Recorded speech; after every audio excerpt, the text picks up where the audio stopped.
Christ Triumphant, a devotional of Ellen G. White. January 6. Satan's tactics exposed. Isaiah 14 verse 12. How art thou fallen from heaven, O Lucifer, son of the morning? How art thou cut down to the ground, which didst weaken the nations?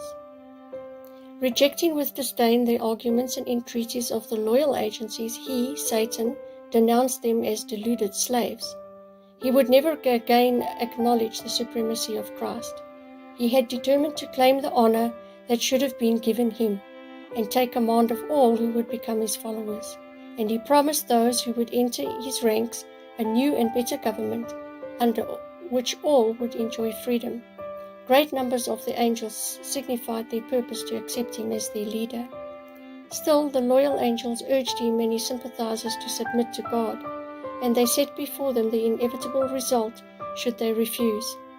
He who had created them could overthrow their power and signally punish their rebellious daring.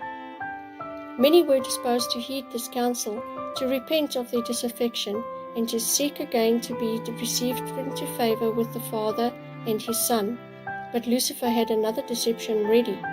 The mighty revolter now declared that the angels who had united with him had gone too far to return, that he was acquainted with the divine law and knew that God would not forgive.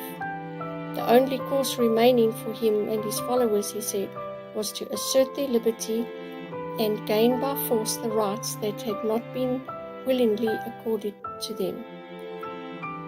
So far as Satan himself was concerned, it was true that he had now gone too far to return, but not so with those who had been blinded by his deceptions. But pride, love for their leader, and the desire for unrestricted freedom were permitted to bear sway, and the pleadings of divine love and mercy were finally rejected. God could employ only such means as were consistent with truth and righteousness. Satan would use what God could not: flattery and deceit. God permitted him to demonstrate the nature of his claims, to show the working out of his proposed changes in the divine law. His own work must condemn him. Satan had claimed from the first that he was not in rebellion. The whole universe must see that the deceiver unmasked. Even when he was cast out of heaven, infinite wisdom did not destroy Satan.